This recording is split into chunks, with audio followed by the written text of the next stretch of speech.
Hi, I'm Brie, the Creative Minds Coach, and today I'm going to talk about overcoming self-doubt as an artist. So, I don't know about you, but when I want to understand how to overcome something, I need to actually first determine what it is. So, that's what we're going to do first. First, we're going to understand what it is. And I'm going to start with what it is not. It is not self-confidence. In fact, it is the opposite of self-confidence. So I want more self-confidence, which is why I'm trying to understand more about what it is. So here's what it is. It is a fear of feeling something. Now, it could be even fear of feeling fear. It could be a fear of feeling rejection or failure or feeling inadequate, all of those things. It's a fear of feeling those. So we don't go and do something because we're afraid we're going to feel that way. And the other thing it is it's our doubt in ourselves and in our ability to do something. So we're not trusting our ability to do something. We have a doubt about ourselves and our ability to do something out there, create, put something out into the world, complete a goal, any of those things. All right. All right. So now that we defined that, I still love my flip charts. Now that we defined that, I want to talk about some beliefs that keep you stuck in self-doubt. Now, a belief is just a thought that repeats over and over and over again. It's like repeat. And so that we believe that it's true. So a belief is not something necessarily that's true, but it feels true for you. It's just a thought that spins around for you. Okay, so a belief that keeps you stuck in self-doubt or could, and there are loads of these. These are just a few of them. Rejection is the worst thing. Worst. I love that I underline this. It's the worst thing that can happen. Remember I talked about fear of rejection. If it's the worst thing, then of course we're not going to go do it, right? We're being afraid of it. Failure is bad. This is not true. This is just a belief, okay? Fear means you aren't confident. Confidence is something you have or you don't. A lot of us believe that that confidence is something that we're just magically blessed with. Doesn't it just look like some people out there just either have it or they don't? That's where this is coming from. But I want you to understand that self-confidence is something that you can grow. You can create for yourself. And when you're stuck here, we don't create those things because we somehow believe that, it can't happen for us. But here's the thing. We can gain self-confidence by changing our thoughts about ourselves.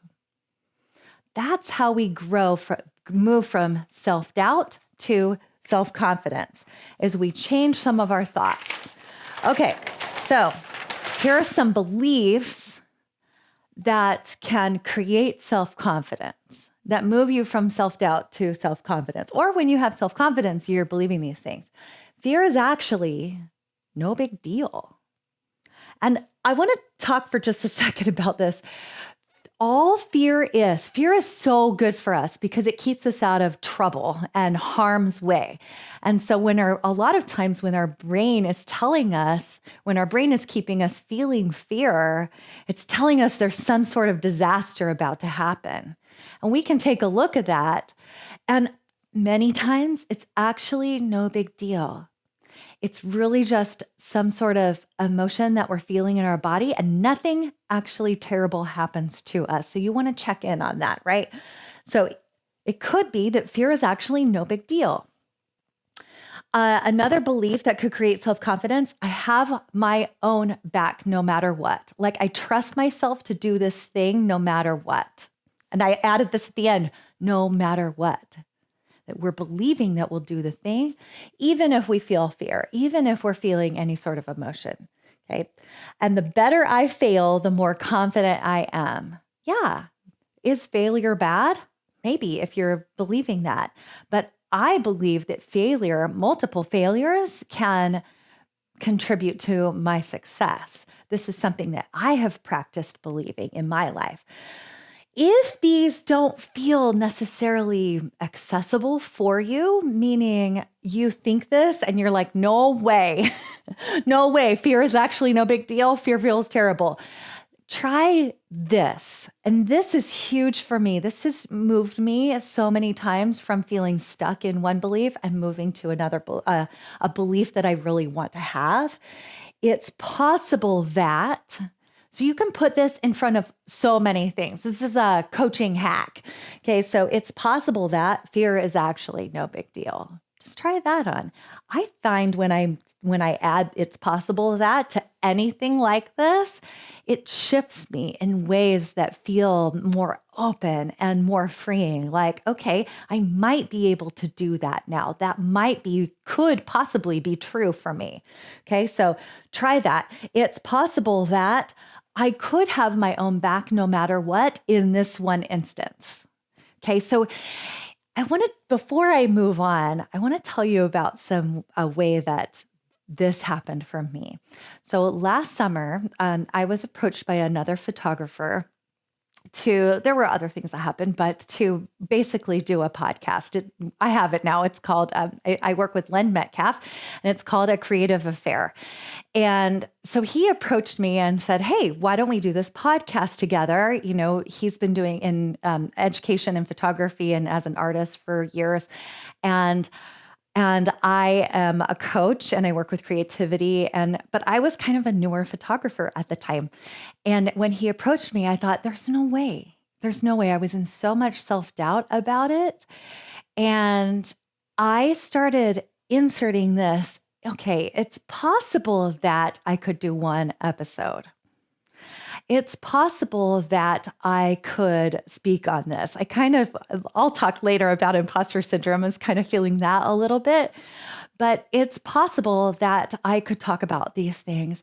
And now, just by showing up and having my own back and trusting myself to do that, we have 15 episodes and we're planning the second season. And I'm super excited about it because I've moved from it's possible that to I'm really excited to be able to do this. And now I know that I can by practicing doing that. Okay, so that's how you can move into it. Is I had some fear and I just started opening up some possibility and being okay feeling some fear as I went into it.